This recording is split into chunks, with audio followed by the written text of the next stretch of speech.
আসসালামু আলাইকুম, welcome to my channel Sultana সমেট কিচেন। আজ আমি আপনাদের সাথে শেয়ার করছি Ramzan special recipe crispy chicken আলু কাবাব। ভিতরে চিজে ভরপুর। চিকেন আর আলু দিয়ে তৈরি করে নিতে পারবেন রমজান। সামনে রমজান আসতেছে, তাই রমজানের সময় কষ্ট না করে রমজানের আগেই একদিন বানিয়ে পুরা মাস জুড়ে খেতে পারবেন এই ক্রিসপি চিকেন আলু কাবাব রেসিপিটি। ফ্রোজন পদ্ধতি সহ সবকিছু থাকবে আমার এই রেসিপি। আমি এখানে আলু নিয়েছি 500 গ্রাম, হাফ কেজি আলু আর 1 কাপ পানি দিয়ে ভালোভাবে আমি সিদ্ধ করে নিয়েছি। একদম পানিটা শুকিয়ে নিয়েছি। ওগুলো ভালোভাবে আমি ম্যাশ করে নিয়েছি। আমি এখানে শ্রেডেড চিকেন নিয়েছি, বোনলেস চিকেন 500 গ্রাম। আমি ব্রেস্টের এক পিস চিকেন, 1 টেবিল স্পুন আদা রসুন, 1 টিস্পুন সাদা গোলমরিচ আর 1 কাপ পানি দিয়ে সিদ্ধ করে নিই। এখন আমি হাফ টিস্পুন সাদা গোলমরিচের গুঁড়ো, হাফ টিস্পুন ধনিয়া গুঁড়ো, হাফ টিস্পুন গরম মশলা মানে মাংসের মশলা, হাফ টিস্পুন জিরা, half teaspoon chili flakes, half teaspoon oregano, 1 tablespoon ময়দা আর 1 tablespoon cornflour, 1 tablespoon hot tomato sauce আর 3/4 কাপ ব্রেড ক্রাম্পস। 4 পিস ব্রেডের আমি ব্লেন্ড করে নিয়েছি। এখন দিয়ে দিচ্ছি হাফ টিস্পুন লবণ,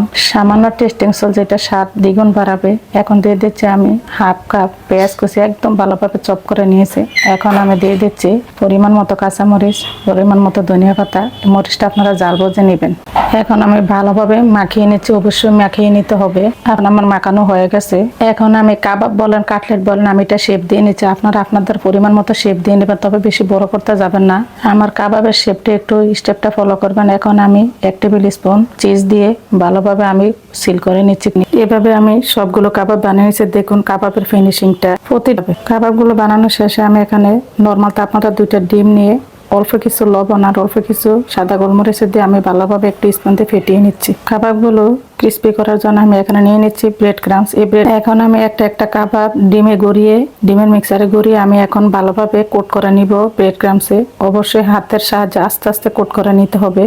আমার কোট করা হয়ে গেছে। সবগুলো কাবাব আমার কোট করা হয়ে গেছে। এগুলো ফ্রোজেন করে রাখতে হবে 30 মিনিট। যখন একটু শক্ত হয়ে যাবে তখন আমি এখানে একটা জারের মধ্যে আমি সংরক্ষণ করে রেখে দিচ্ছি পুরো রমজান মাস খাওয়ার জন্য। এবার আমি এখন কিছু আলু কাবাব ভেজে দেখিয়ে দিচ্ছি। এখানে আমি পর্যাপ্ত তেল নিয়েছি। একটা ফ্রাইং প্যান বসিয়ে তেলটা কিছু গরম হয়ে গেলে আমি এখন দিয়ে দিচ্ছি আমি কাবাবগুলো। অবশ্যই দেওয়ার সময় সাবধানতা অবলম্বন করে কাবাবগুলো আমি তেলে দিয়ে দিচ্ছি। আমি মিডিয়াম হিটে রেখে এই কাবাবগুলো এপাশ ওপাশ করে ভালোভাবে দেখুন এমন একটা কালার আসলে উঠিয়ে নিতে হবে। এখন আমি কাবাবগুলো ভেজে নেওয়া হয়ে গেছে, উঠিয়ে নিচ্ছি। তৈরি হয়ে গেল আমার ক্রিসপি চিকেন আলু কাবাব। আচ্ছা, আমার এই রেসিপিটা কেমন হয়েছে অবশ্যই কমেন্ট করে জানাবেন।